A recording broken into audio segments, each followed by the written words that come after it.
So are we live now? Yeah, we are live now. Okay.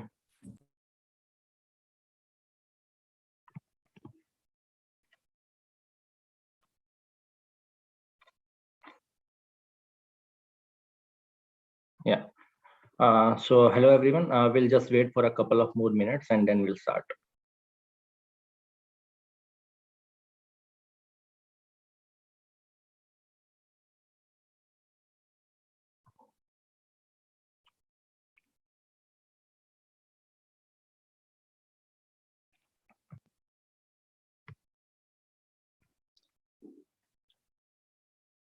I think we'll start now. Welcome to the case study webinar organized by Prepleaf. I'll start with a brief introduction of mine. I'm Yugesh Kumar, and I'm a graduate of IIM Calcutta and IIT Kanpur. So I have worked in organizations like Bank of America, OYO rooms, and I'm currently associated with McKinsey and Company as a consultant. So that's briefly about me. And now I think we should go on to how the agenda of the session will be. So this is a brief agenda. We'll start with the introduction on the cases. What are cases?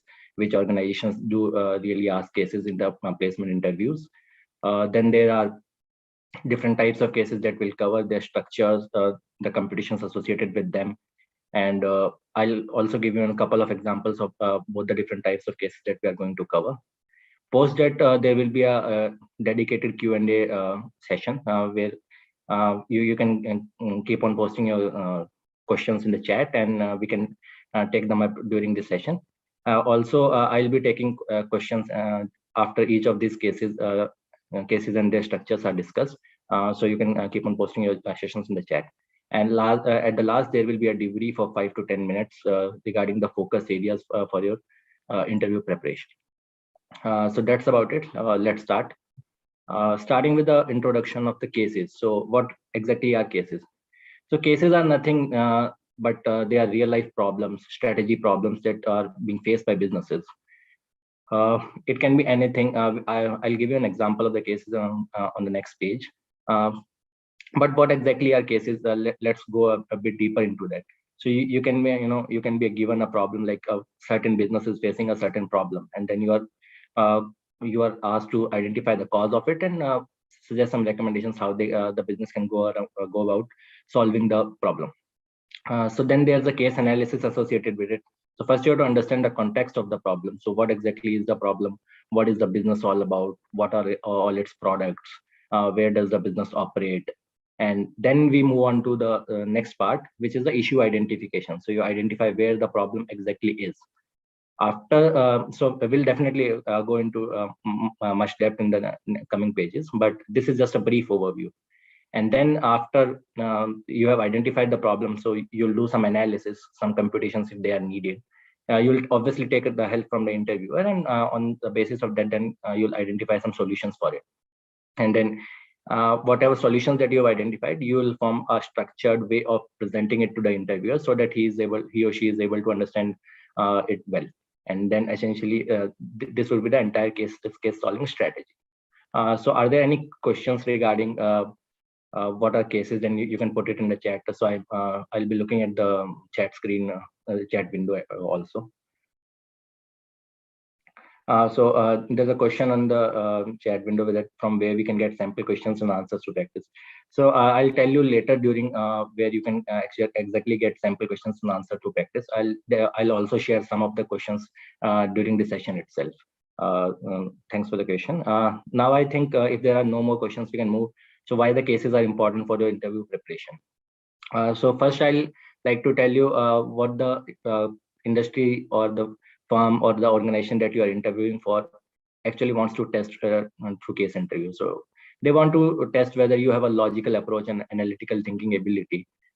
They want to see if you have a proper understanding of the business that you are interviewing for the firm, and what is the business document.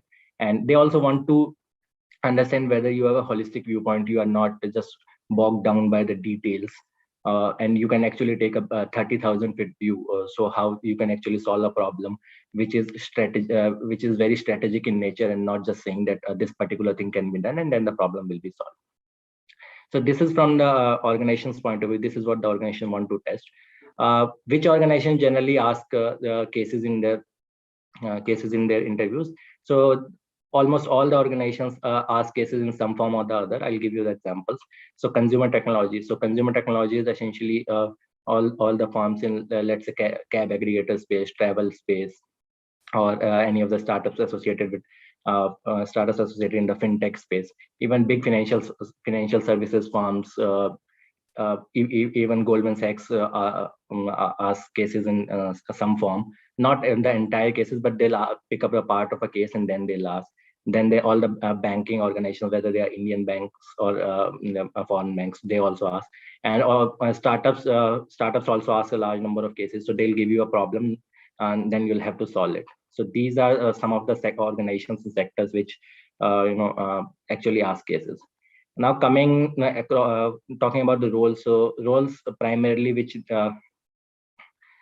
cases are needed for our consulting definitely, and also a lot of data analytics firms also ask cases which are actually number heavy. So you have to identify the problem, then you have to take the data from the interviewer, and on the basis of that you have to find a solution for whatever the problem is. And as we already covered that roles across financial services and banking. So these can be these can be technical roles, these can be roles as in the treasury of a bank, or the roles in analytics of a bank, risk analytics.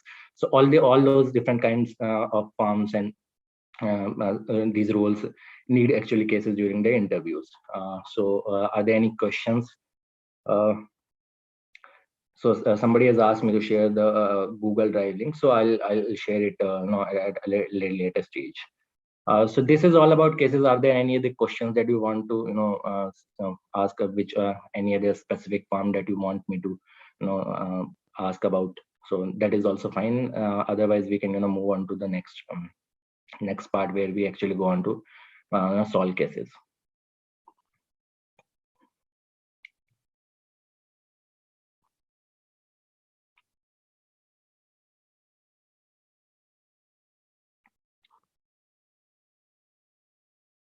I'll be. There's a question where someone is asking that will you be explaining some frameworks today? Yes, I'll be explaining frameworks definitely. So yeah, definitely I'll talk a brief about finance related cases. Yeah, okay. So I think I can move ahead, and there are no other questions. Now coming to the agenda for the session, so the next item on the agenda is the profitability cases. And so let's start with the profitability cases. So what exactly are profitability cases? So profitability cases are nothing, they're a simple statement which can be given you by the interviewer. Like let's say profits are declining for a bakery, and you need to identify the reason and what can be done about it.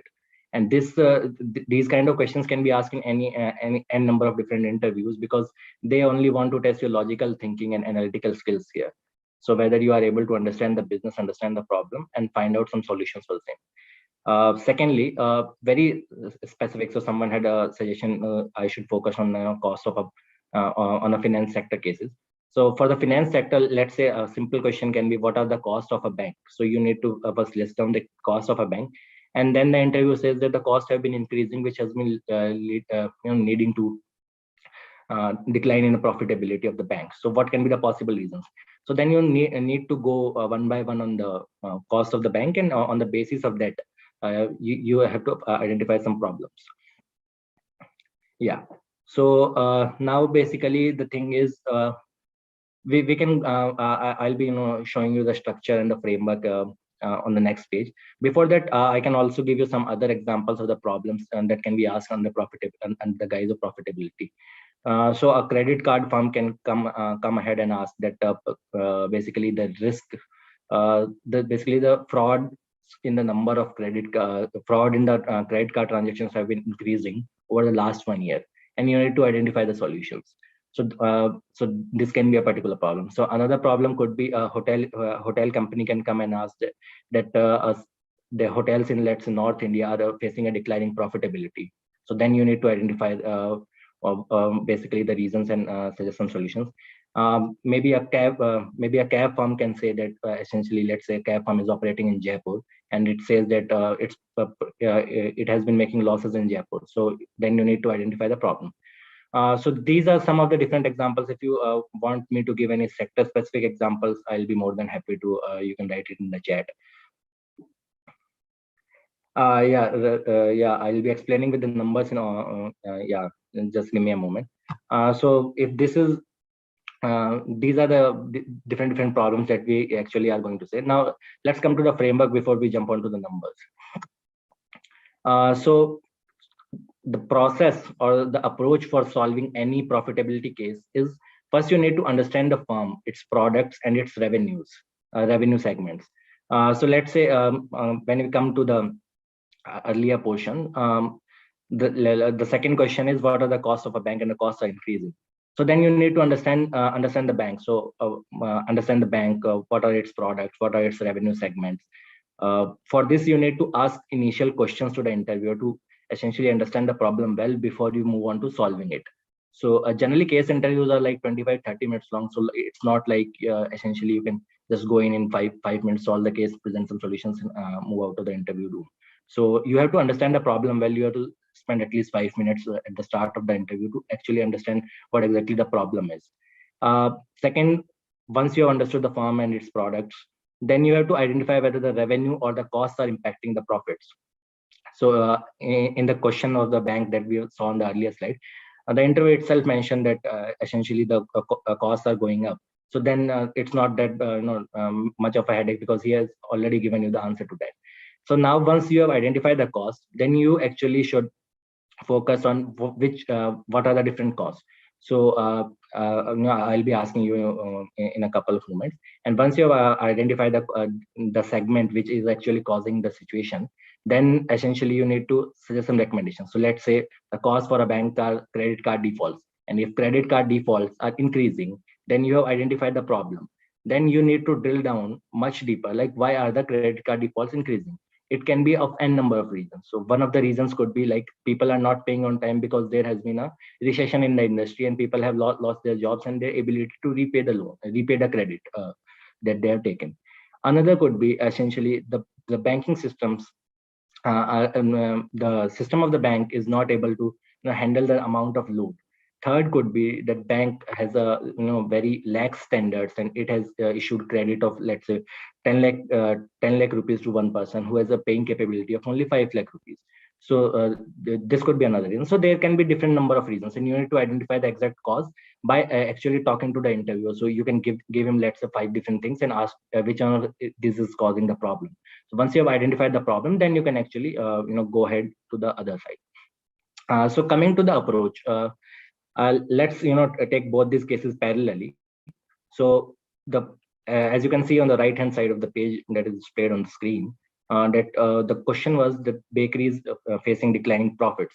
So these are the preliminary questions that are associated that you need to ask to the interviewer. So you need to understand what is the location of the bakery. So when interviewer just says a bakery is finding declining profits, so then it can be an online bakery. It can be a bakery in a mall. It can be a standalone bakery. So you need to identify the location of the bakery and what are its products, whether it just sells standard bakery products like biscuits, cookies, bread, and bread, eggs, or all those kind of things, or whether it has some other segments. Yeah. Then you need to identify the mode. Also need to ask the mode of the operation, whether just it's in-store shopping, whether the bakery provides home delivery when you actually give a call.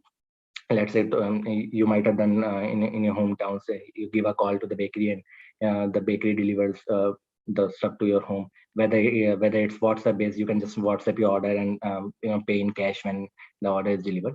And you also need to identify the competitor scenarios, or whether are there any other competitor stores in the nearby vicinity, and whether they are also facing the same problem. So if they are also facing the same problem, then it is essentially a thing of what exactly the industry is doing wrong. So there might be a number of issues that we are not going to enter right now. So this is about case one. So anything else you would want me to talk about case one? So how exactly we are going to do here? So are there any questions here? So I don't think there are any questions in the chat right now. So maybe we can move on to understanding case two. What are the preliminary questions for case two? So case two, someone said earlier in the chat that he or she wants to understand the cases on the finance. So typically, when I say that the cost of a bank, what are the costs of a bank? So first, the first and foremost thing that you need to do is ask different questions. First question should always be like whether it's a retail bank, whether it's an investment bank, whether it's a commercial bank, whether it's a whether it's an Indian bank or a foreign bank, or whether it's just operates online, or whether it's in the fintech space, or it's small revenue. So you need to identify what exactly the bank that the interview is talking about. Yeah, I'll share the presentation after this session. And then you need to identify what exactly are its branches, what is geographic location, whether the competitors are facing the same problem or not, whether the problem is specific to a small branch or a small area or a region. And then again, similar to the case one that we did, that whether what are the products, the loans are a product, credit cards are a product, deposits are one product. Then their banks can provide several different services, like it can provide wallet services, it can provide locker services where you can essentially deposit your materials like gold or even cash or bonds. So these are, so once you understood what exactly is the bank, or let's say bakery is, its products are, then we actually go into the structure. I think this should be clear. And if there are any other questions that you think that should be asked, no, for the bank or the bakery, then you can mention in the chat, and I'll tell you how to approach about this. I think it's clear. There are no other questions. So now coming to the structure. So structure is essentially, you can divide profits into revenues and costs. So profits are revenues minus costs. So no two ways about it. It's revenues minus costs. Then you need to drill down. So what is revenue dependent on? So revenue is dependent obviously on the price of the product, the number of units per customers. And what is this product mix I'm talking about? So the product mix is, let's say you are a toothpaste company and you have two products. So one is, let's say a product which is priced at 200 rupees. Another is a product which is priced as 100 rupees. So then price of a product is definitely a variable. So if you increase 100 and 200, then your revenue is going to increase. The number of units that you are selling, or the number of customers that you have, if they increase, then also your revenues are going to increase. But product mixes, let's say you sell 100 toothpaste boxes a year. But if you sell 50-50 of both these, the 100 rupee price product A and 100 rupee product, 200 rupees product price B. And there's a second scenario where you actually sell 30% of a product A and 70% of product B. Then your product mix is leaning towards a product which is at a higher price. So once you identify that this is at a higher price, then you'll definitely get much more of a revenue in scenario 2 as compared to scenario 1. So this is what the product mix is all about. Is there anyone who wants to understand this in much more detail, or is this clear?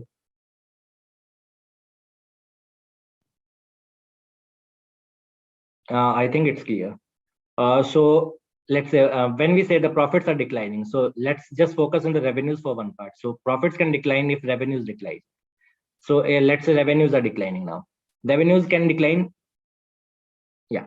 So when revenues can decline, yeah, okay. So someone said that you want me to explain product mix into product mix again. So just give me one moment. I'll stop sharing my screen. Use a whiteboard to explain it much better. Yeah. So this is product. Can you see the whiteboard? Yeah. So this is product A. This is product B. The price is 100 rupees.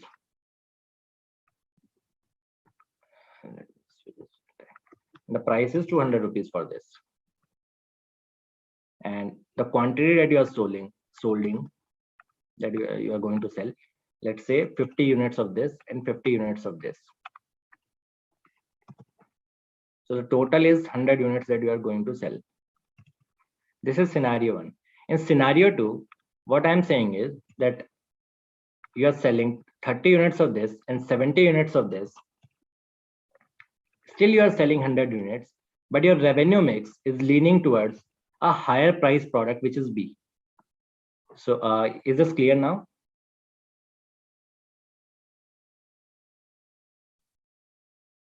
Okay, yeah, it's clear. So this is what I'm saying. So the problem here, what can be the problem here is when you are doing a revenue analysis and you see that earlier the company was selling the product A was just only 50%, and now the product A is like have risen to 70%. Then you can see that the revenue mix is tilted towards the low cost product, low price product, and then you can identify the reasons, asking the interviewer why has this happened.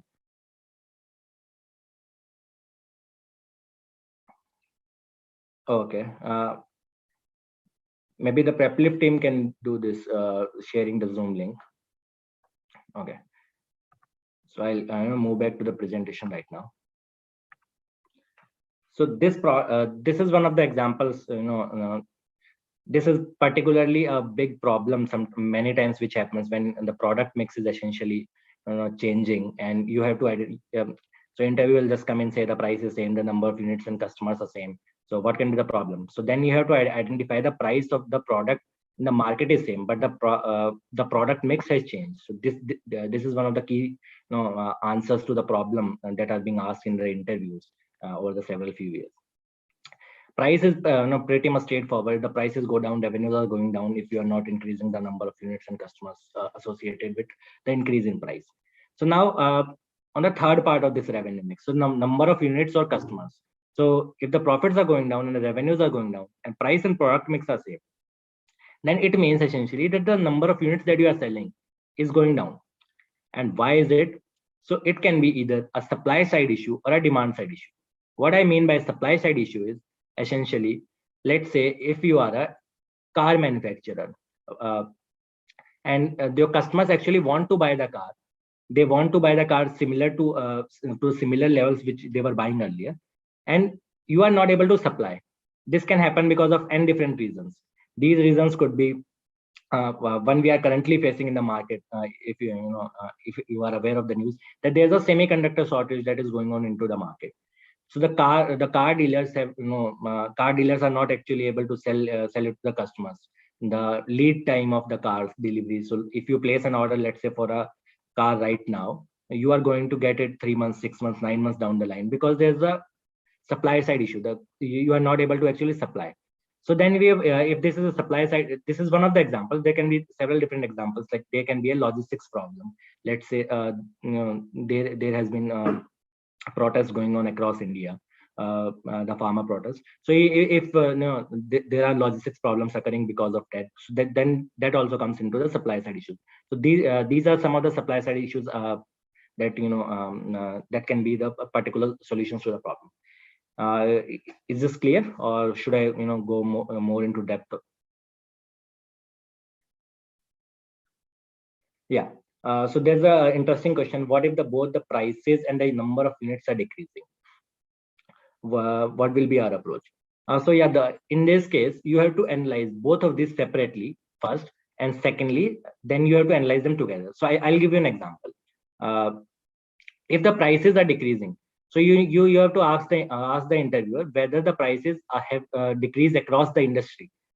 So let's say if you do an Uber or do an Ola, so sometimes Uber is showing some X price, let's say 100 rupees, and Ola is showing, let's say, 120 rupees. Yeah, I'll explain the demand side problems. I'm just taking the problem before the question before that. So let's say Uber is, I'll again, use the whiteboard. That would be much more helpful to you. Yeah.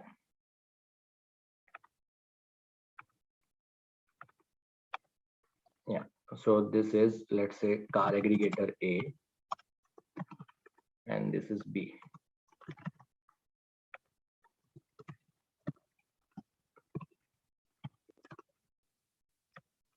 For the same distance, the price is shown as 100 rupees, 120 rupees.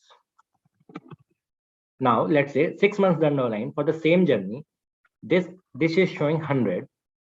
Then if you are, if you want to stay relevant in the market, you have to decrease your prices. It might not be like it might not be that you should go down to 80, but you still have to come down from 120 if you are operating the same sector. You can't be at 120 and expect similar demand levels. So this is one of the issues. So you have to come down to, let's say, 110, maybe 100. So this is the decision that needs to be taken by the management. How much demand loss we are expecting. If the competitor is reducing our prices, reducing its prices, then we have to reduce the prices if we are to stay relevant into the market. So you have identified the cause. This could be one of the causes, that it is like industry induced. So industry prices के level कम हो गए, and that's why you have actually reduced your prices. This could be one of the reasons. And second could be you are just following a discounting model, that the price industry still has prices of 100, and you are saying no, earlier I was giving a better car, better services, maybe some music services or shopper services at 120, I'm going to go down to 90. This is a deep discounting model. So you are giving better services at a lower price. So this is not industry induced. This is induced by the management. It is a strategic point of view where the management wants to capture the market share instead of just keeping a prices high. So if you basic elasticity, demand elasticity says, if you reduce the prices and the market size is same, then you are going to get the benefit in terms of demand or the volumes. So is this clear now, or if you want more details into this, Anukant?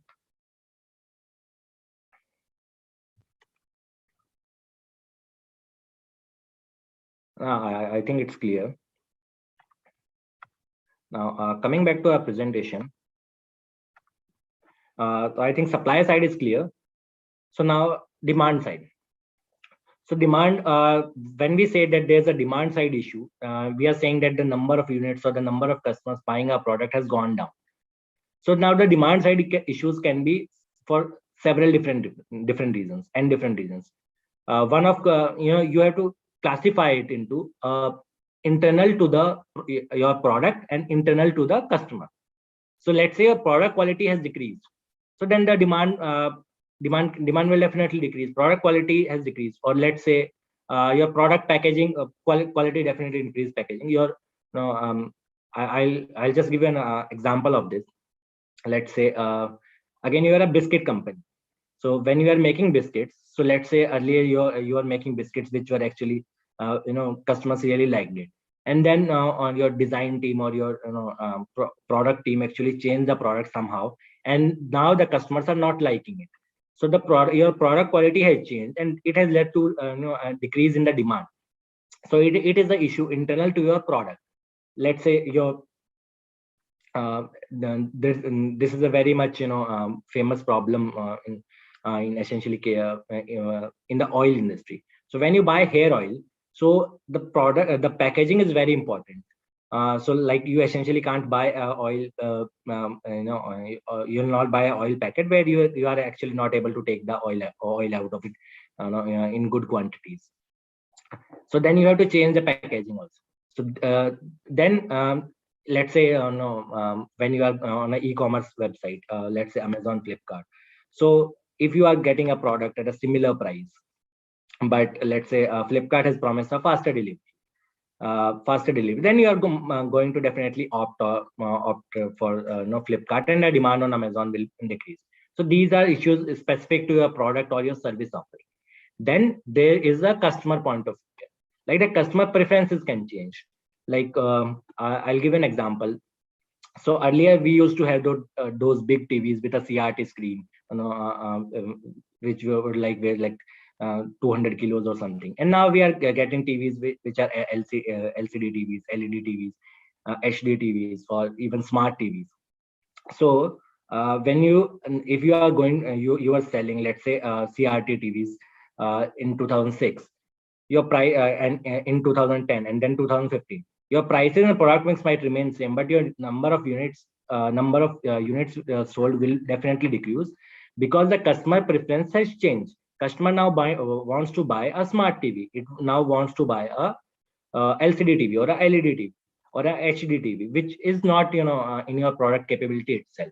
So this is the customer point of view and the product point of view. So am I clear, or do we need to go much more deeper into this?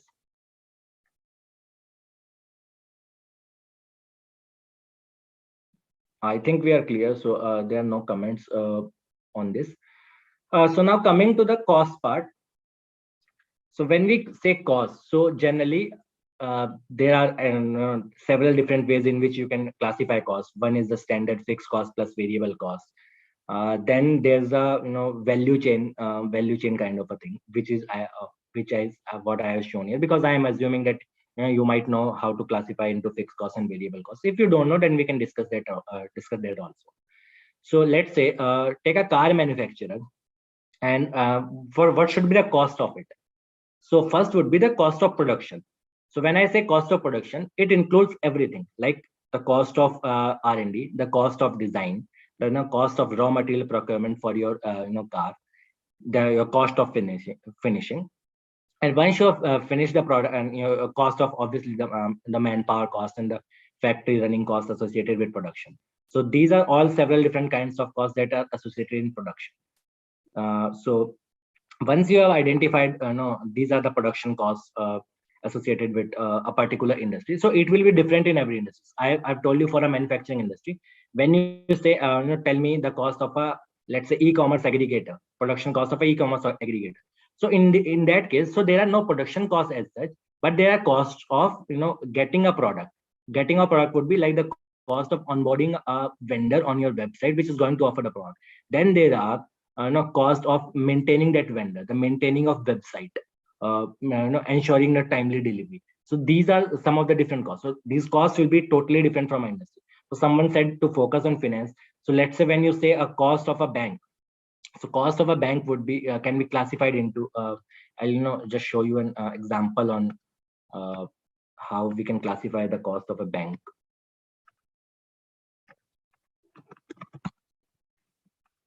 So these are the bank costs. So these can be classified into interest costs and non-interest costs. So bank, when it actually offers money through credit card or maybe through loans, so it also actually has to get that money from either some other banks or some capital to through investors. So it has a certain interest to pay on that capital. So all those costs can be classified as interest costs. If you need to drill down under this, then you can actually go to let's say the cost of credit card, because the interest rate would be different, because credit cards are considered generally more risky as compared to home loans. Home loans are the standard products which people generally don't default on their home loans, so the interest cost would be lower. Now coming to non-interest costs, so these are essentially the cost of operations of branches, IT costs associated with this, IT costs associated of website. Then there are sales costs, like you have to pay the people which are actually going and buying selling your product, selling your loans for you, selling interest for you, selling credit cards for you. So there's a sales cost which is generally in the form of commission, but it's not necessary. Then there's a personal cost associated. You have to pay the people which are working for you. Then there are some compliance costs associated with compliance cost. Is essentially RBI has several rules in place in which you need to pay certain amounts to it for compliance. Then you have many of the banks are selling mutual funds today on their websites or through their or insurance. Then you have to share the your commissions with them. So commissions of the cost of commissions to them, which can be also taken into the sales cost. So these are some of the several interest costs. Then also there are other costs, like cost of foreign exchange, cost of maintaining a treasury. So these are several different costs. So I think I have briefly covered all the costs that are associated with a retail bank. So this is not for an investment bank. So there's the interesting question: what really banks can do NPAs? So I'll just give you an example. So NPA are essentially non-performing assets. So these are and this is a question which should actually interest a lot of people, because NPAs are several different financial firms which are going to come on campus, and financial firms, financial services firms, data firms are going to ask similar questions on maybe on credit cards or loans. So non-performing assets. So essentially, it's a loan or a credit card that you have taken a credit and you are not paying it back to the bank. So bank has actually uh, essentially gotten this loan is an asset for a bank because it gets an interest on it, earning on it. So now it has become non-performing because you're not paying it back to the bank. So what can be done about yeah. So I explain how to implement with a real life example also. So non-performing first coming to this question of non-performing assets, how we can increase it. So firstly, you have to identify why the asset has become non-performing. So this can be a economy-wide issue.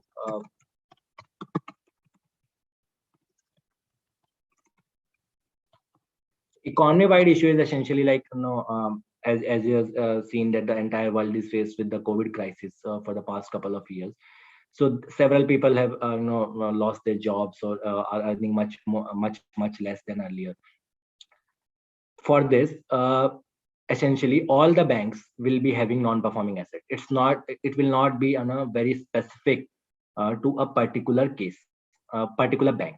So this is an example of economy wide issue. There are some other other examples, like in case of agricultural loans. So there are times when the crop failure happens because of, let's say, rains, unexpected rains, or a drought situation. So these are the economy-wide issues which are causes of NPAs. Another could be a simple unwillingness to pay a bank, unwillingness to pay repay, unwillingness to repay. Yeah. So this unwillingness to repay is essentially, let's say, I am a big industrialist, and I have, let's say, 9,000, 10,000 crores of loan from your bank, and now I don't want to repay even though I have the capital. This can be of multiple different reasons, because I believe that, let's say, the regulatory framework is in my favor, or I have I can actually fight you in court that I don't repay. There are several different several industrialists which have actually done it in the past few years in India as well. So this unwillingness to repay can come just because you don't want to repay. There's an intention to defraud the bank. So these are the key two primary issues. Apart from this, one is these are two issues which can occur in any bank. So generally, large borrowers buy from different banks. So now there's one type of issues which are actually which will be very specific to your bank. Is again, the solution here comes from the product mix. I'll give an example of product mix. Let's say you have given agricultural loan, then you're given a loan for industry, let's say tire industry, and let's say new age startup,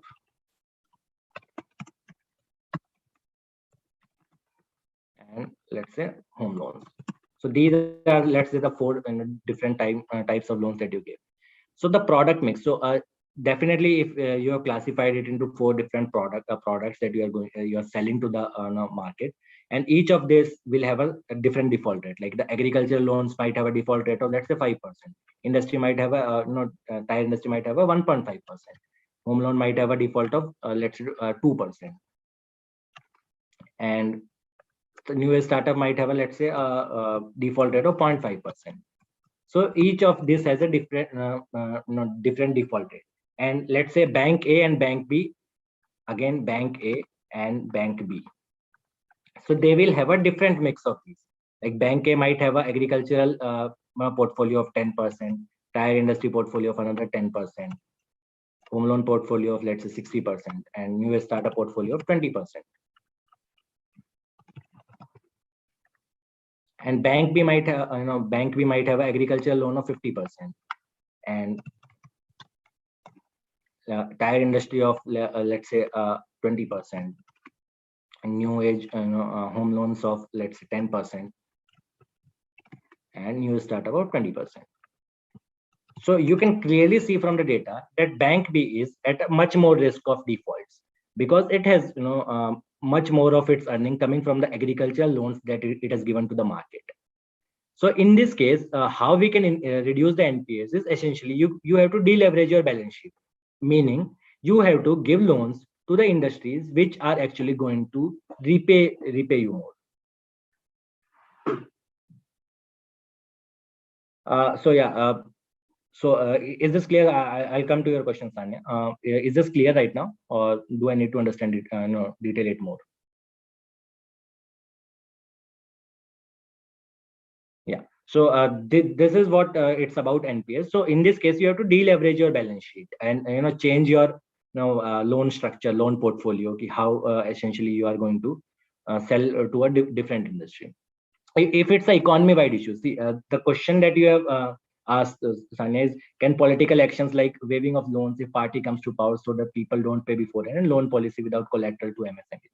So these are economy-wide issues. So all these issues are actually caused by a different regulation that the industry is facing, or a different law that the government has brought in. So in this case, what one will be able to do is generally in these cases government actually compensates you, but it compensates you later. Government will if let's say government is saying that 30,000 of loan waiver 30,000 crores of loan waiver is given, then it will give 30,000 crores to the banks from its own coffers, but at a later date.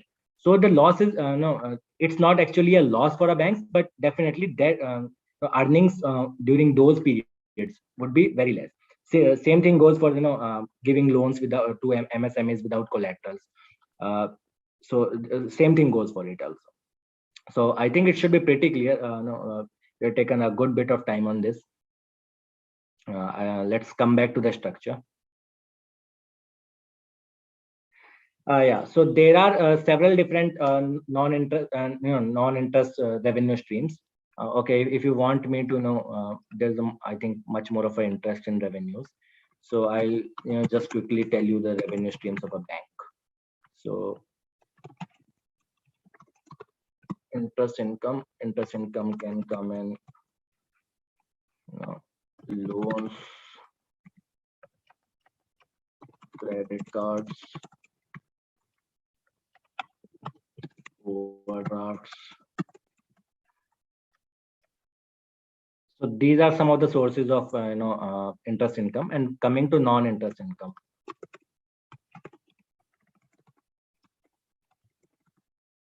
so bank earns from let's say locker services that it provides to locker services that it provides to high net worth individuals. It earns from foreign exchange. Essentially, it takes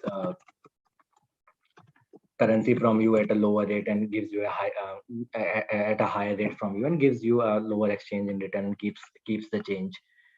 Then there are commissions that it earns. So nowadays you can see several different things that you can do on a bank's mobile app or a website. Like you can pay your electricity bills, your water bills, you can buy insurance, you can buy mutual funds. So it definitely gets commission from all those players that its product that it's selling on its website. So these are the commissions. So then there are several and then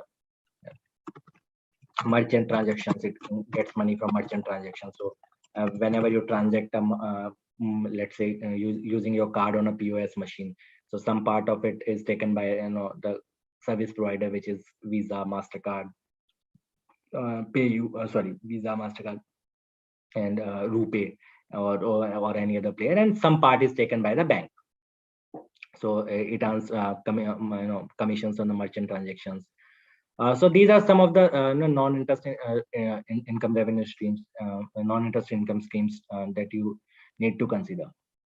So as of now, I don't think that you should be much more concerned about anything that you are going to miss. So when you let's say put like 4 or 5 different solutions in front of the interviewer himself will say that okay, come on, let's you have missed this and you can capture this. I think that this is clear right now. So let's come back to our coming back to the presentation. Yeah. So I think we have covered the cost. So logistics and sales and marketing is like shipping the product from a particular factory to your store or to your dealer, and then coming to the after sales. So after sales is essentially this you might if you have traveled widely, then you might have seen there are a lot of after value stores, best value stores of Maruti Suzuki, where it actually services your cars and all at a lower cost than compared to a where it actually replaces spare parts. So these are different costs, so it will be different for any different industry.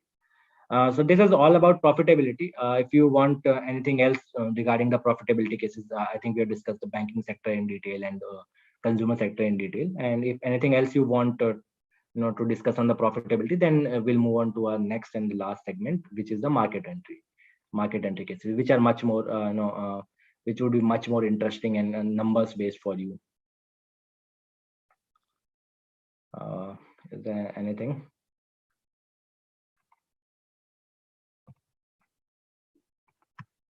Yeah. So coming to market entry cases. So market entry cases are simple. In the interview can give you a statement like a bike manufacturer wants to enter India, and you need to evaluate whether it is a good decision. And if it comes out that it is a good decision, how should you go about it? Similarly, second question is very popular in campus interviews. A taxi aggregator wants to start services in a tier 2 city in India, and what are the important factors for it to consider while chalking out a strategy for the entry? So essentially, company is there which has some products and services, and it wants to enter let's say different market or a different area or different region. Then how should you go about it? So it can be anything like let's say a bank wants to sell mutual funds on its website. So how it can go about this? Let's say e-commerce in the e-commerce player wants to sell furniture on its website. How should it go about it? So and it wants to expand to, let's say, another country or another state. So these are some of the different different type of questions that market. So what I'm going to say right now is very important, is the thing that you'll not be asked to do everything in this market application. You'll just be given a part of the problem. So part of the so market entry case, as you go ahead, you'll see market entry cases are several different steps. So no interviewer is going to come ahead and want you to do a guesstimate of the market size, market share, and then whatever profits you are getting, and then on the basis of that you'll also create a strategy. So that is not going to happen in any of the interviews. You'll just be given a part of the problem and you'll need to solve it. That's it. So is that clear? Should we move ahead with how we can actually solve these kind of cases?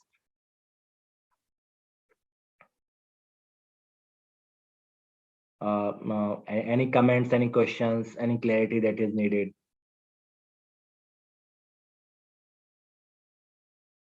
Okay, it's clear. I got on a couple of yes comments on the chat. So again, we'll start the market entry case similar to how we did the profitability case. It is like you need to understand the firm, its products, revenue segments, and post that, once you understood the firm, you need to identify the financial attractiveness of the new market. So when I say financial attractiveness of the new market, so come back to the question. When a taxi aggregator wants to start services in a tier 2 city, so you need to identify whether it's actually financially sound decision.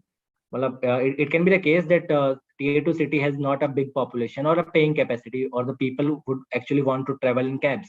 So it might not be a financially good decision. So firstly, you need to identify whether the new market is financially attractive for the firm. If you have identified the move is financially attractive, then you find out whether you can set up operations. So you can't set up operations in war-torn areas. You can't set up operations where the government is not supportive of the business that you are doing. You can't set up areas, set up operations in regions where there is no enough regulation stability, the stability of regulation. So these are some of I'll use a real life example. So we are going to actually solve the entire case, and then on the basis of this, then once you have identified whether this move is financially attractive, and then you have identified that these operation setup is feasible, then you can actually decide uh, what is the mode of entry. Mode of entry I'll discuss at a later stage. So these are the preliminary questions. Now directly I'll just show how the structure is, and then I have the entire case solved for you. Okay. Now coming back to the structure. So structure is essentially yeah. So just a second. Yeah. Structure is essentially the financial attractiveness of the market. You have to identify whether the market is financially attractive. We'll go into depth how we identify whether the market is financially attractive. Then you have to identify whether you can setting up operations is feasible, and then you have to identify the mode of entry. So now I'll just for the lack of paucity of time, we can just directly go to the example. So we are solving the first problem here. A bike manufacturer wants to enter India, and we need to evaluate whether it's a good decision. So firstly, when you see how can you identify a financial attractiveness? So you need to identify how much units you can sell in the Indian market when you are as a party are coming from outside India, and actually get the how much profit you can get out of it. So firstly, for that you'll need a market size, and on the and after market size you'll need a market share. So how much market share actually you can capture out of it, and then the revenue and profit per unit is as per the industry standard and your how the farm leadership identify. Yeah. So then you for the market size you have to do a guesstimate. Yeah, correctly mentioned in the chat. You have to do a guesstimate. So for guess, I'll just briefly talk 2 minutes about how you can do actually guesstimates. I think most of you know most of you might be aware about how we can do guesstimates. So essentially you do a top down estimation. You start from the entire population and identify how much number of bikes are we going to sell. So this is one of the approach. You can do it by different approaches as well. This is one of the approach that I'm showing here. So I've taken the population as 120 crores, and then I assumed a family size of 4, and I've classified into urban and rural. One thing I want to mention before I go much more deeper into that is that you have to clarify and you have to say it out loud whatever assumptions you are taking. If you are saying the population is 120 crores, call it out loud. Just write, don't write it on paper, because the interviewer needs to know what assumptions that you have taken. And if he or she does not agree with a particular assumption, he or she is going to change. Let's say someone might have said, no, India is not a very nuclear family kind of country. So you should take average family size to be higher, let's say 5. So that could be something that that could be counted from the intent, but that is not that big of a deal. But you have to say it out loud every time. Then I have done a simple split of low, middle, and in income using the split according to income, low, medium, high for both the urban and rural, and then fraction that can actually afford the bike. So how the affordability is defined, it depends on the price. So this price I have already asked the interviewer in the initial part, the preliminary questions. Then when I ask, and then there are, even though I can afford, I might not prefer bikes, or I might as you can see in the fraction that prefers bike, in the high income segment in the urban areas, only 60% of the people actually prefer bikes, even though everyone can afford. So this is something is a factor that you need to consider. Once you have considered this, on the basis that this is a simple calculation, you can do it on your own. I'll share the slides after the presentation. A simple total market size you'll get from urban, and market size you'll get from rural, and on the basis of that you will get a total market size. But this is not your answer. What I mean to say is, so this is the total market size, but you are not going. You have to find out the annual market size, because that is actually what is going to affect your profit and loss for the particular financial year.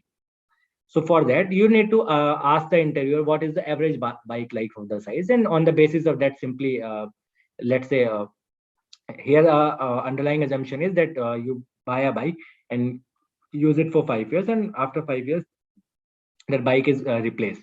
And after the 5 years, if the bike is replaced, then essentially your total market size, the bike is replaced, then total market size remains same. So this is the entire market size estimation. So is this clear, or I need to explain more?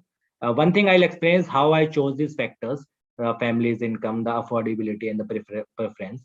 So one thing, this I will explain. Anything else that you want me to explain?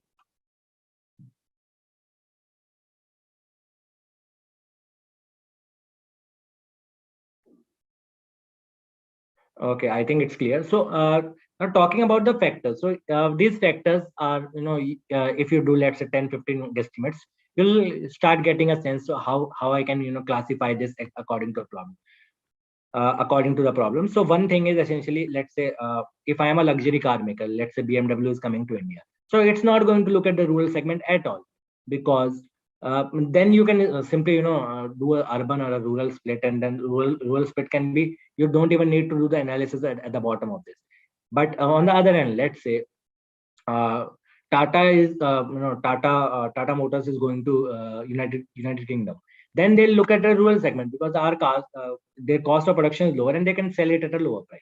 This is, the factors that you are that you decide on, which on the basis of which you are doing to do the analysis, is totally about, essentially, about how you can, engage with the interviewer and get the information out of him and make your problem easy to solve. That's the only thing. I think it's clear. I'm getting on the chat that it's clear. So now coming to the market share estimation. So for what is the market share that you can actually get out of a particular scenario? It depends upon the current players. So what is the current market scenario? Let's say there are 10 different players, each at 10% market share. And if you enter as a 11 market share, how can you actually, how much market share you can get? So this number is generally provided by the interviewer. When you come to the market share estimation, interviewer will say, okay, just assume that you'll be able to identify, get 5% of the market share, or let's say 10% of the market share. But if it's not given, then the approach is essentially take, the lead competitor. Let's say, if in an industry, one player has specifically 50% market share, and another has a 10% market share, another 5 or 10% market share, and you are a new entrant. Then just take the 50% market share player and your company, and just do a analysis of where your product stands in front of him. So let's say, if I'm customer in this India market, and someone is already selling a bike, and I am a new player. So what are the decisions that I need to make when I go and buy a bike? So there's a upfront cost involved. You need to pay some money upfront, which is the price of the bike. Then there's a maintenance cost involved, and then there's the cost of fuel which is involved while you run the bike. Same thing will also be applicable for essentially, the new company that is entering, and the company which is already in play. So you can come. This is one way of benchmarking. There can be different ways also. So you can simply compare the total cost of a bike, if you buy a bike from, let's say, player A, and from player B, and the new player. And on the basis of that, you can see, this is the number I have just taken for the sake of illustration. You need to, confirm these numbers from the interview. So you can see here that the new player, the new bike is, the total cost of running it over 5 years is lesser as compared to the market leader in the current market scenario. Then you can say that, and if all other parameters are same, like the look wise, your bike is good, your performance of the bike is good, it does not suffer from multiple breakdowns, the after sales is good, then you can safely say that you will be able to capture, let's say, 5 or 10% market share. Then again, this 5 or 10% is an assumption, but now you have a supporting argument going with this. So this is how you compute the expected market share. So is this clear?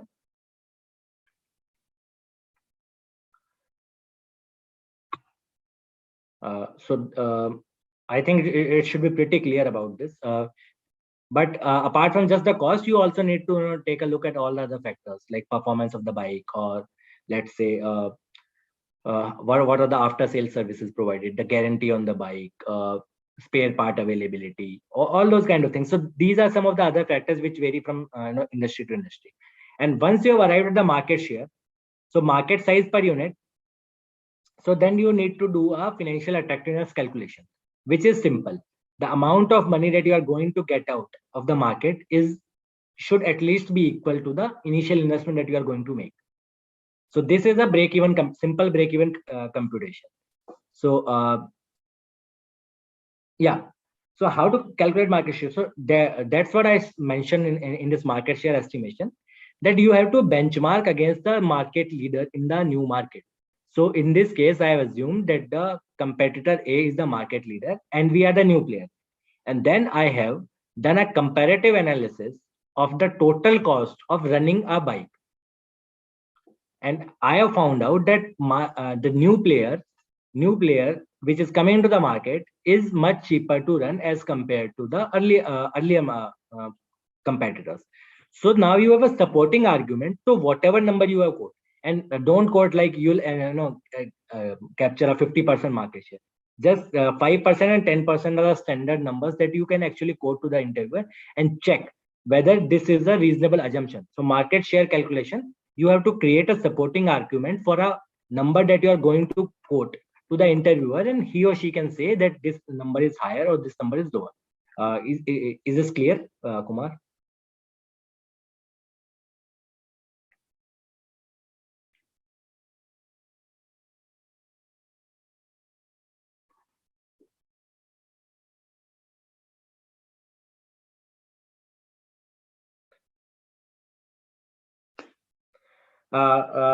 There's another interesting question. So, can I give a hint for a kind of case where a foreign company faced extreme backlash in India due to some issue and it withdrew from there, and now it again wants to enter? Uh, so the approach of so I'll so this is anyway the last slide. After this, will Sanjay, just can you just wait for a minute and just if there are any more questions on this market entry, specifically on the market entry, and then we can go ahead and discuss any other questions and answers or interview questions that you might expect. If there are no other questions, then I'm going to explain what the question that has been asked in the chat. So if there's an industry, no, there's a firm which actually tried to enter. Let's say we are talking about cars and bikes. So let's say a car manufacturer wants to enter.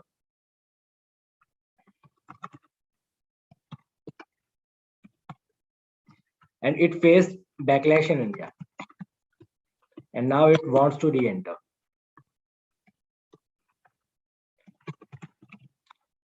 So there are three, what I would say is three parts to this question. First is again identifying the industry. So here I have identified a car manufacturer. What kind of cars? Does it say electric cars? Does it say petrol, diesel cars? Whether they are sedans, whether they are hatchbacks, whether they are SUVs. So where it is currently operating. So this is about the firm. Then you have to identify why did it face the backlash earlier. So it can be of n number of issues. Whether it faced backlash because it was evading taxes, or whether let's say it was capturing the land of the people to set up a factory.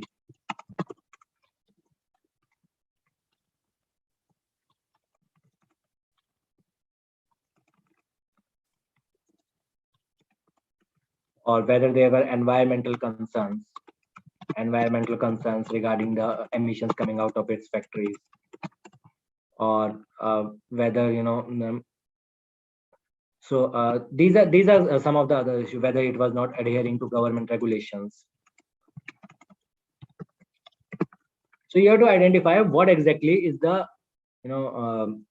what exactly is the problem, what was the reason behind the backlash that occurred earlier. Once you have identified, then it becomes a simple re-entry case. You simply first do the entire market size, market share computation, break-even computation, and once it is financially attractive, then when you set up the operations, setting up of operations, then actually you will need to apart from just feasibility of operations, like finding out the land of the factory, finding out how it is going to set up, what is the mode of operation, how I will identify dealers for my product. Then you'll also need to find out a solution for this backlash. Like last time you set up a factory where people were not in agreement of you set up. So now you will set up a factory only when you get government support and land given to you by the government, or whether let's say you actually buy the land which is in the industrial area, then only essentially you'll set up a factory. If there are environmental concerns, so then you'll get certified from several different agencies which are doing this, and then only you'll set up a factory. If there is a problem with adhering to government regulations, then you'll actually appoint an audit officer, which is going to adhere to all the government regulations before entry and after entry, and ensuring it that during the operations. It's a simple market trick, but the thing is you only need to identify the region of the backlash, and then you'll need to do the same problems, do the same analysis, and just include this part in your analysis as well. So this is what it is. Is this clear, or should I move on, explain it more in detail?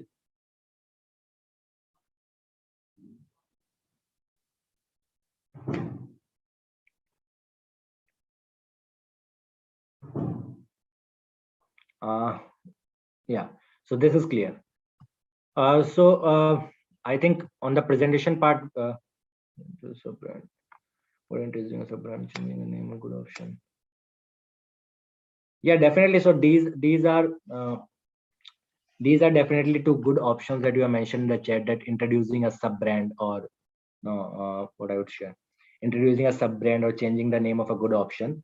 Apart from this, there are a couple of more things also. A couple of more things, like what I should say is, the current consumer is very much tech aware. So he or she, if you are going to do the same thing even after changing the brand, then it is not going to be very much helpful. Let's say Colgate comes here, and Colgate, there was some so Maggie is a very good example. So Maggie had a huge backlash because of some sulfates, or all were found out in Maggie, and then it had to withdraw from the Indian market for over a 1 year. But it did not change its name. It just contested the fact that there was not whatever element in the in its product. It contested, it won. But in cases when there is a negative feeling, negative sentiment around your farm, your FMCG brand, let's say a soap brand, that it is actually not very helpful for your body. It is actually eroding your body, or corrosive on your body. Then just changing a brand might not help. It might actually, what I should say, create your brand at a much more weaker standing. So that is something that needs to be done here. This is something, there are several other options, like you can participate, you can create a campaign around where you actually say that we are the same brand, but our product is changed. We have improved our product. We have gotten so many certifications. You can do tests. You can use certified ISO 9001, 2000. So all those kind of things you can do, and you need to create a marketing campaign around it. So these are some of the solutions. Now coming back to the presentation, this we have covered. Yeah. So over to you. So any other questions that you want me to answer? Any other? So I don't have the link of a PPT. It's on my PC right now, Kumar. I'll share it with the PrepLift team, and they'll share it with you. So over to you. Any other questions that you are you are thinking about? What should what can be asked in the interviews, or anything that you want me to cover in the next 5-10 minutes, or link of sample problems and questions. So that also I'll share. I'll show you a website on this itself, on the system itself. Any other questions if you want me to cover at this stage? Any other concerns that you might have? From where to practice? I'll show you a couple of links from where you can practice these kind of things. Sanya, Kumar, Niket, I'll definitely share a link. I'll also show you the website where you can actually practice some links, practice these questions. Anything else that you want, key questions कैसे पूछे जाते हैं, how you should go about analyzing a particular solution in a particular industry. So if there are no other questions, I'll just summarize any tips for the interviews. Yeah, I'm going to do that in the focus areas. The thing that we're on the focus areas next. So I think so. There are no specific questions, just general tips that are included. General tips are required and the practice links. So let me just come to the focus areas. So coming to the focus areas. So see, any case interview or any problem interview. So it will not be like interview will not say like let's do a case. He'll just give you a problem. You have to identify whether it's a case or it's just a general conversation. Like interview can same interview can be like interviewer can ask let's say what are the cost of a bank. So then it's just a simple question. You need to write down the case. You don't have to solve it. But if the interviewer says what are the costs of a bank and the costs are increasing, what do you think are its reasons? So it's a part of a case. Another thing, when the interview says a bank, the first thing that comes to our mind is that it's a commercial bank, retail bank like SBI, ICICI, HDFC, or something of that sort. It is not necessary. It can be an investment bank as well. So you need to clarify the problem context. You need to ask the interviewer whether it's a commercial bank or a investment bank. You need to identify its operations, whether it's a totally online bank like Standard Chartered Bank in India was almost online in India. I think a few years till a few years back. So you need to identify what the entire problem context. You need to understand the problem well before you move on to the analysis. Coming to the analysis, you need to ask several different questions. You need to ask a lot of different questions. You need to minimize ask questions at the interview. You have to keep the interviewer interested. Interview. So see, generally the campus interviews are like any particular interviewer takes around let's 10 to 15 interviews in the day. So by the time let's say he's taken 3 or 4, he's exhausted. So he wants to hire you, but he or she actually needs to be interested in whatever you are doing. See, during the campus placements, you might not be knowing each and every industry, but whatever industry that you are actually interviewing for, you should have some brief background and interest that you need to portray. Even though you are not from a banking background or a finance, you do not understand finance that much, you have to think logically. See, nobody knows the entire cost of a bank until unless you see the balance sheet and the income statement. But you have to classify.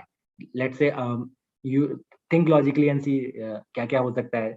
So it can be interest income and non-interest income. This is a basic classification. Then you think a bit more कि interest income कहाँ से आएगा. Interest income can come from here, loans, credit card.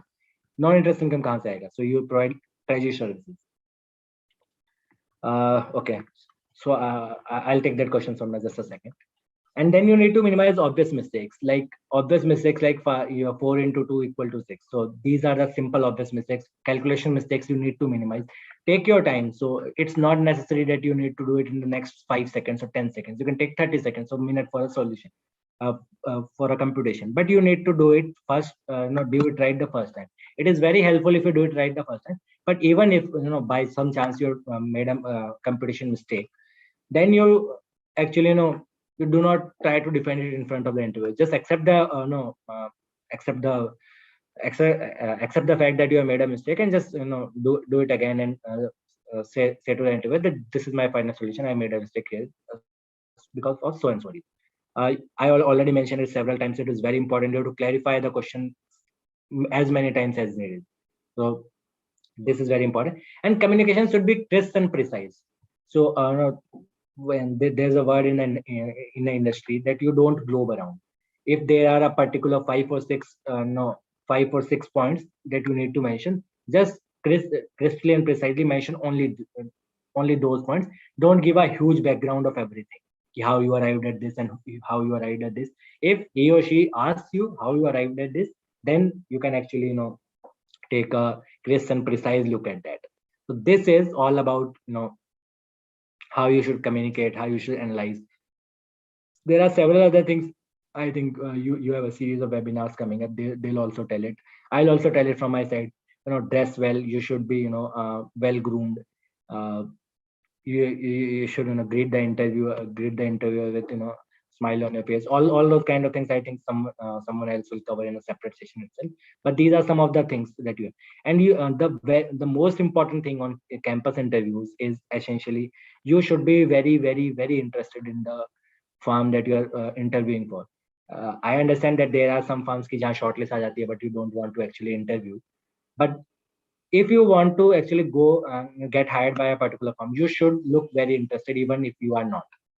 So there can be some issues. There can be some times when you are actually not very confident about it, but you have to look interested. You have to get yourself hired by talking to the interviewer, solving the problems within, talking about your experience, talking about the problem at hand. So that is very important. Showing interest is very important in firms across sectors, I would say. So I interviewed with firms across financial sectors, data analytics sectors, banking sectors, even consulting sectors. So all these different kind of industries. So they actually look for even startups. So I also worked in a startup at OYO. So all these people are looking for, first thing is interest, second thing is logical thinking, third is communication. So these three things you have to portray that you are very well on these three things. So these are the only three things that uh, any interview is looking for at campus interviews. So now if there's any clarification required on this, you can mention in the chat, or any other tips you want. In the meantime, I'll answer a question by Somnath. So what's the difference between a retail and an investment bank? So Somnath, I'll explain it through again using the whiteboard. It will be much more helpful. So this is a retail bank, and this is an investment bank. So retail bank is essentially HDFC, SBI. Investment bank is JP Morgan, Goldman Sachs, also HDFC and SBI. So Indian banks also have each of their investment banking divisions. I'll talk about it in detail. So retail bank is essentially which is doing business with retail customers primarily. Like it is giving home loans. It is giving loans to the industry, loans to the industry or agricultural loans.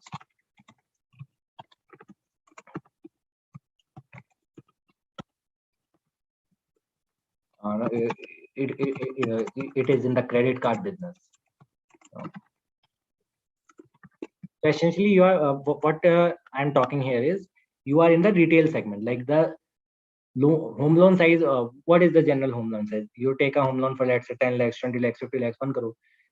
This is the general unit size of a retail bank. So it is not involved in primarily some other thing. It also provides services like local services and all. It also does basically what is the foreign exchange for you. It will also do cross border transactions and everything. But these are the it is primarily involved with the retail customer, a particular company or a particular individual. So this is what retail bank is all about. Now coming to the investment bank. So investment bank essentially takes your capital,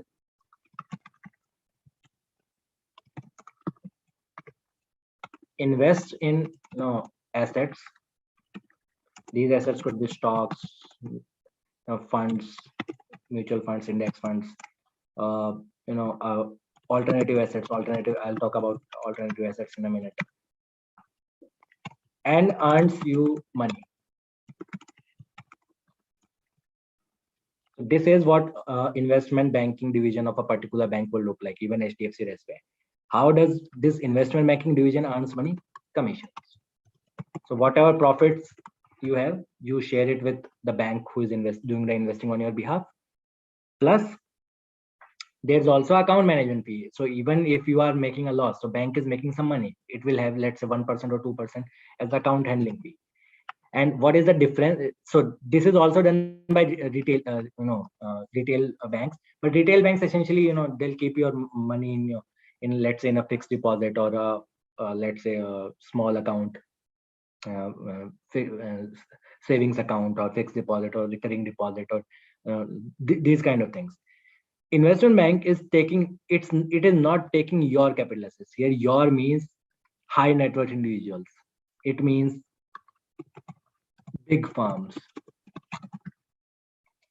Yeah, it means basically pension funds, hedge funds. So this is one part of investment bank. Apart from this, what investment banks also do is deal making. So that is also a big thing for investment banks, deal making. So let's say if you are in a company A, and if you want to do your IPO, so you'll hire investment banker who will actually do this IPO for you. Everything from uh, taking permissions from the SEBI, preparing your report, getting the institutional investors in, and so they actually will do that entire thing for you. IPO marketing, so IPO. So another is like mergers and acquisitions, M&A. So if you want to do a merger and acquisition, so you'll need an investment banker to do the due diligence कि जिसके साथ मेरे को partner करना है, whether that company is worth it or not. So you need to get a number on कि कितना invest करना है, whether it's you need to do a due diligence on the management कि there are no frauds in the management, there is no like the irregularities. So mergers and acquisitions. So there are some other deals like simple investments in startups. So it also happens in uh, investment in startups like Warren Buffett invested in Paytm last year ago. So he invested through a particular his investing firm itself. But if let's say another high net worth individual who does not hold his own investment banking firm, so it can approach Goldman Sachs to talk to Paytm. So I'm going to buy let's say 1% of Paytm, and I'm going to give this much amount of money. So the investment banker acts as an intermediary to bringing both the parties together and make that deal happen. So this is one of the differences. So any other so there are several other smaller differences, but main difference is the customer segments, the target segments are different, and the revenue streams are different. So you'll not find Goldman Sachs giving let's say loans to you, because it does not serve you. It is serving high net worth individuals, big firms, pension funds, institutional investors, governments. So these are the primary differences. You can identify some of the other differences. You can do a simple Google search, some smaller differences I'm not covering here due to the lack of time. I hope this is clear, Somnath. Are there any other questions?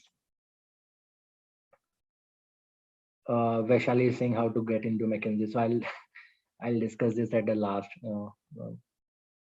I also don't know, to be honest. Can you please tell the kind of courses and other things that a beginner in finance should do? For the campus placements, I'd say that the courses are not a very big necessity. You don't need to do much of a courses. Just so okay. I think there's a finance session also being planned sometime later in the day or tomorrow. Okay. Yeah. Kumar, just wait for 2 minutes. I'll go there. Yeah. So simple. If you want to know simply for basic finance interviews, you should know about retail banking. You should know about basics about options and options, futures, and derivatives. You don't need too much depth into it until unless you are going into a banking risk kind of a firm or a high frequency trading firm. So basics about options, futures, and derivatives, and you should be good in numbers. So there are some quantitative finance roles on campuses which actually look for how good you are on numbers. So I think this is some, and you can find it a simple Google search, or there are several different websites where you can actually actually find this. Okay, I'll just Kumar has been saying for last few minutes which all cases they can practice. So I'll just open a website and then share.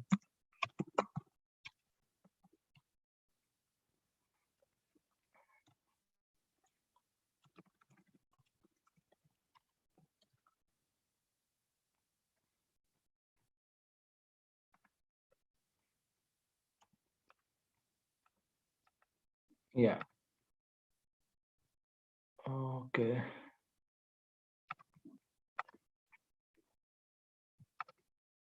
Just a moment. Yeah.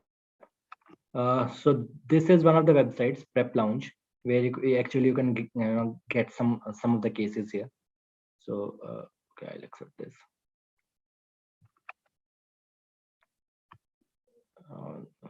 Just a second. No. This is one of the websites. So this is a totally free website. I just created for my own purposes. You can go and look at the entire structure that we discussed, profitability. So I have gone much more in detail. You can see how much detail is needed or not. You can simply prop revenues, cost, everything break down. Same thing for all different kinds of cases, market entry. So everything will not be relevant for you. These are more relevant for MBA students, because but market entry and profitability you can take a look. Then there are guesstimates.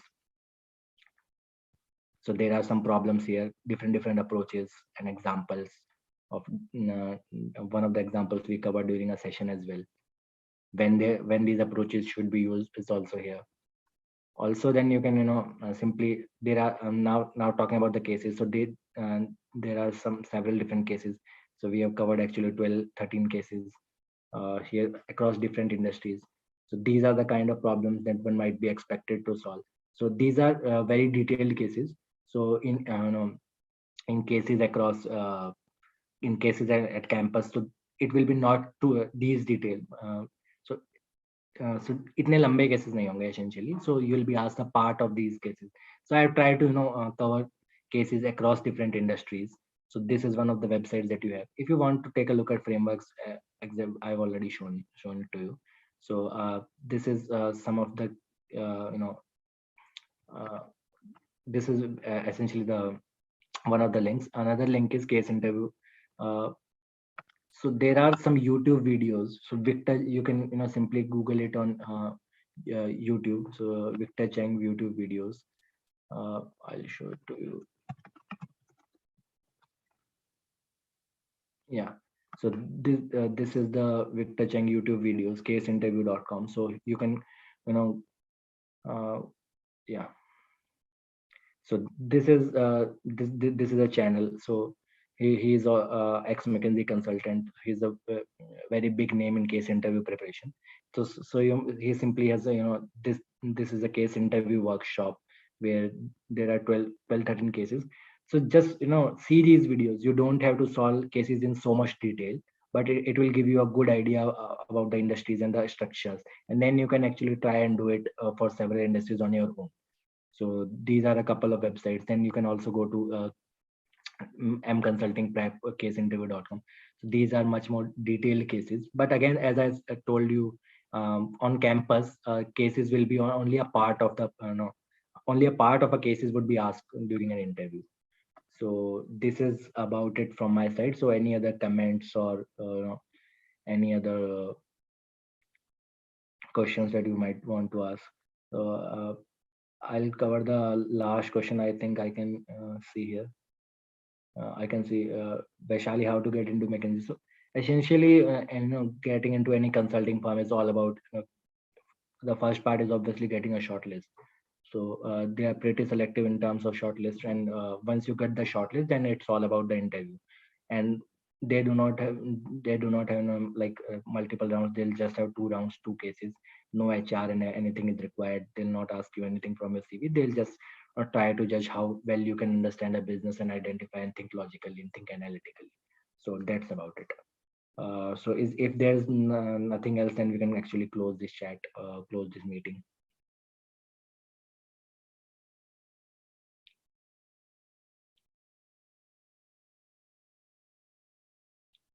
Okay, I think we can close the meeting right now. So thank you. Thanks a lot for your time. I hope this was helpful, and all the best for your interviews.